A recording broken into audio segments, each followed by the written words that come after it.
Welcome back, everyone. I'm really happy you're here with us today.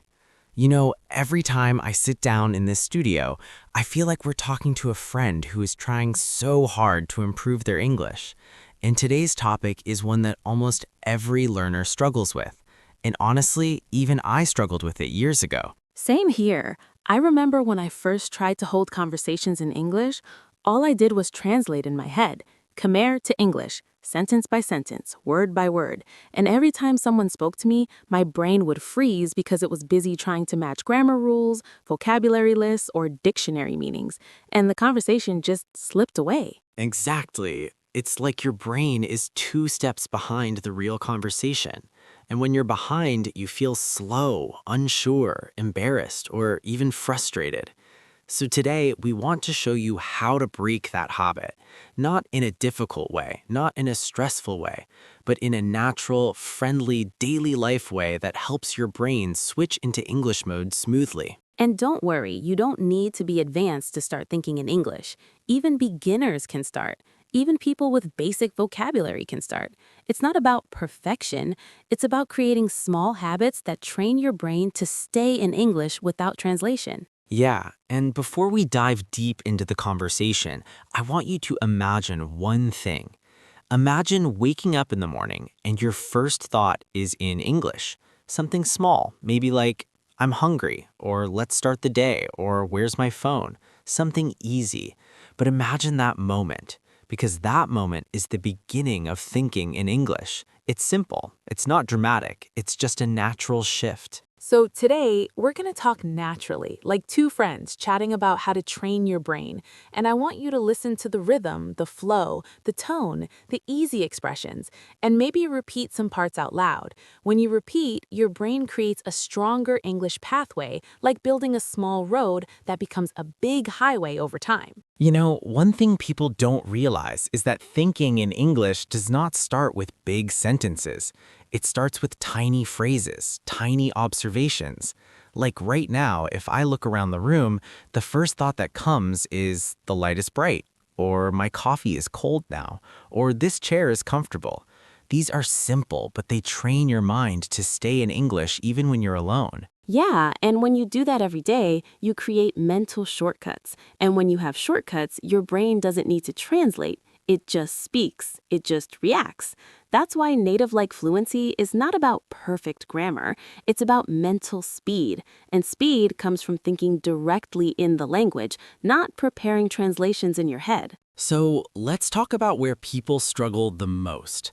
I think the first thing is overthinking. They want to build a perfect sentence before they speak. They think grammar first, vocabulary second, confidence third. But that's backward. In real life, confidence comes before grammar because when you speak, people don't listen for perfection. They listen for meaning. That's true, and sometimes learners freeze because they're trying to translate idioms or expressions that don't even match between languages. Like in Khmer, we say one thing and English says it differently. If you try to translate word for word, it will never sound natural. It's like trying to fit a square into a circle hole. It just doesn't fit. So the first habit we want you to build is this. When you don't know a sentence, say a simpler version in English. Don't translate the complex version from your language. For example, maybe you want to say, the situation at work has become increasingly stressful because of the tight deadlines. That's long, hard, complicated. But you can simply say, work is stressful, we have a lot to do. And guess what? Communication is complete. Exactly. Thinking in English is about expressing ideas, not translating sentences. Even native speakers speak in short, simple chunks. They don't talk like grammar textbooks. They talk like humans. And you should too. Another thing that helps is describing actions as you do them. Like if you're cooking, you can think, I'm cutting the vegetables, or the oil is hot, or I need the salt. These little moments are powerful because they connect language with actions. And when language connects with real life, it becomes natural. I used to do that when I was trying to improve. I remember washing dishes and thinking in English, this plate is slippery, or I need more soap, or the water is cold. It sounds silly, but that's how my mind started switching languages automatically. And that's exactly what makes it work. Thinking in English doesn't start in a classroom. It starts in your kitchen, your bathroom, your bedroom, your street, your workplace. Moments that are simple, repeatable, real. That's how your brain learns English like a native child, naturally, without translation. Another trick I used was shadowing, not repeating full sentences, but repeating thoughts. For example, if I watched someone in a video picking up their phone, I would think in English, he's calling someone, or she's checking a message. These tiny thoughts help you build a mental map of English thinking. And you don't need to copy every word. Just copy the idea. Think the idea in English. That's the key. And here's something important. When you think in English, don't judge yourself. Don't check grammar in your head. Don't ask yourself, is this correct? Just say it. Let your mind breathe. If you judge every sentence, your brain becomes scared of using English, and a scared brain will always return to your native language. Yes, this is so important. Your brain needs freedom, not pressure. Think of English like water flowing. If you build a wall of perfection, the water stops. But if you let it flow, even if it's messy, the river becomes stronger. And the more you think in English, the more automatic everything becomes. And the more automatic things become, the more confident you feel. And then one day, without noticing, you speak without translating, and it feels natural, easy, smooth. Let's talk about one more thing. Identity. When you speak English, you are not trying to become someone else. You're becoming another version of yourself. A version that can express more ideas, talk to more people, explore more opportunities. Thinking in English is like giving your brain a passport to new thoughts. Yeah, and when you think in English, you start discovering parts of yourself you didn't know existed. You can express feelings differently. You can describe the world differently. You can connect differently. It's not just a language skill, it's a new way of experiencing life. And I think that's beautiful, because English isn't just grammar, it's a bridge. And when your brain learns to think in English, that bridge becomes strong enough to carry your confidence, your personality, your stories, your voice. And speaking of voice, your voice becomes clearer when your mind is clear, and your mind becomes clear when you stop translating. That's why this habit is so important. And this is the part where I want the listener, you, to actually practice, right now. Wherever you are, look around. Choose one thing, anything, and describe it in English with a simple sentence in your mind. Maybe it's, my phone is on the table, or the air feels warm, or I'm listening to a podcast. That's the first step.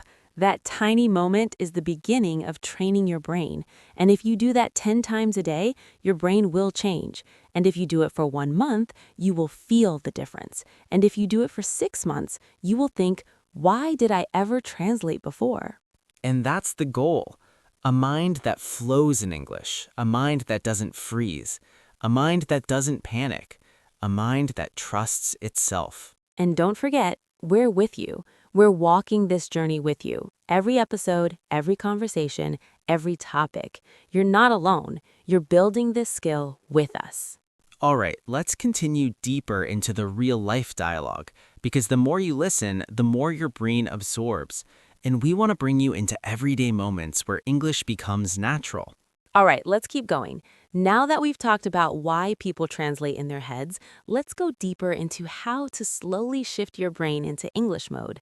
This is something that takes time, but it's also something that becomes easier every single day if you practice naturally and gently. You don't need pressure, you don't need stress, you just need small, consistent moments of English entering your mind in simple, friendly ways. And that's what we want to give you today.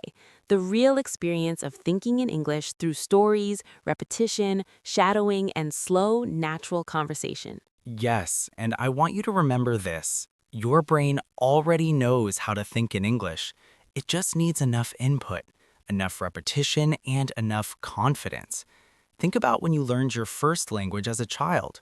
You didn't study it, you didn't translate it, you didn't even know what grammar was. You just listened, repeated, copied, guessed, and learned by feeling. That's the same way you can learn to think in English. It's not about memorizing rules. It's about experiencing English the way you experience your first language, through real moments, real conversations, real sounds, real stories. That's why this podcast exists. Let's take you into another natural story. Stories help your brain think directly in English because they pull your attention into pictures and feelings instead of grammar rules. I'm going to tell a simple story, and while you listen, try to imagine it in your mind without translating anything. Just follow the images. Okay, go ahead. Imagine this. It's early morning. You wake up before your alarm. The air feels cool and soft. You stretch your arms and breathe slowly. Outside your window, the light is gentle and warm. You sit up, put your feet on the floor, and feel that quiet moment where the world hasn't started moving yet. You get up, make a cup of coffee, and listen to the sound of the water boiling. You hold the warm cup in your hands, take a small sip, and feel yourself waking up inside. In that moment, you're not thinking in your language. You're not translating. You're just experiencing a memory in English. Do you feel that? When you imagine the story, you naturally stop translating because your brain is focused on the images. Story language is powerful because it creates feelings, and feelings don't need translation. This is one of the fastest ways to train your brain. You can read or listen to short stories and imagine them directly in English. Don't worry if you don't understand every word. Focus on the picture in your mind. Let's try another short moment. Imagine you're walking through a small local market. People are talking softly. You hear someone cooking noodles. You smell fresh bread. You stop to buy some fruit. You smile at the seller and they smile back. You continue walking. Your feet feel the ground beneath you. The world feels colorful. Again, you're experiencing English, not studying it. This is how your brain learns to think in English, through meaning, emotion, sound, pictures, and rhythm, not through translating every sentence. Now, let's help you practice thinking in English with simple daily thoughts. These are thoughts you can use anytime during your day. I'll speak a sentence, and I want you to imagine it immediately. Don't translate, just imagine. Ready? I'm walking to the kitchen. I'm washing my hands. I'm looking for my phone. I'm opening the door. I'm drinking water. I'm getting ready for work. I'm checking the time. I'm thinking about my day. I'm taking a break. I'm going outside for some fresh air. If you imagine those actions, you're thinking directly in English. This is one of the most important exercises to train your brain. You can do it while you do real tasks. For example, when you're brushing your teeth, say in your mind, I'm brushing my teeth. When you're washing dishes, say, I'm washing dishes. When you're walking, say, I'm walking. These small moments build your English thinking habits. And don't worry if it feels slow at first. That's normal. Every learner experiences that. Your brain is building a new pathway. Every time you think one little sentence in English, that pathway gets stronger, and over time it becomes automatic. You will be surprised one day when you wake up and think, where is my phone in English instead of your language? It happens naturally when you practice like this every day. Let's move into a deeper conversational practice. We're going to have a long, natural conversation, and your job is simple. Listen without translating. If you don't understand something, don't stop the audio in your mind. Just let the English continue like a river. Let the meaning come to you through tone, rhythm, repetition, and emotion. Do you remember the first time you realized you were thinking in English? Yes, it was many years ago. I was on a bus, and I was looking out the window. I saw a man carrying a big bag, and without even thinking, I said in my mind, that bag looks heavy. And I felt surprised because I didn't translate it. It just came out naturally. It felt small, but it was a big moment for me. I had a moment like that too. I was in my room trying to clean my desk, and in my head I said, I need more space. And I remember stopping and thinking, wait, I said that in English? It was so natural. That's when I realized thinking in English doesn't require perfect vocabulary. It requires comfort and familiarity. Yes, thinking in English feels like English becomes part of your daily thoughts. Even simple sentences count. I'm hungry. It's too hot. I need water. I'm tired. Where is my charger? I like this. I don't like that. These are the types of thoughts that build English thinking first. And many learners don't realize this, but thinking in English doesn't mean thinking in perfect grammar. Your brain doesn't need perfect sentences to think naturally. Sometimes your thoughts will be short or simple. That's okay. For example, you might think coffee time, or too cold, or work now. These are still English thoughts, and they still help you build fluency. Let's practice that right now. We'll give you a series of small thoughts, and you just imagine them without translating. Here we go. I'm hungry. I'm tired. That's funny. I want this. Not today. Maybe later. I'm ready. Let's go. I forgot something. I need to rest. Good. These are natural thinking phrases. Use them throughout your day. Now, we want to help you understand something important. When you translate in your head, your brain usually stops because it feels pressure. You stop the flow. You freeze. You try to find the perfect translation. Translation makes your brain tired. But when you think directly in English, you let the words move freely. You don't stop. You don't judge. You just experience the language. Let's show you with an example. If you translate, your mind might do this. I want to eat something in your language. Then you think of each word. Then you try to find the English equivalents. Then you put them together. Then you check if it sounds correct. Then you finally say it. That's too much work. It's slow. It's stressful. But if you think directly in English, you just say in your mind, I'm hungry. I want food. That's it. Simple, clear, natural. And the more you do this, the faster it becomes. One day the English sentence will appear in your mind without effort. That's the moment the translating process begins to disappear.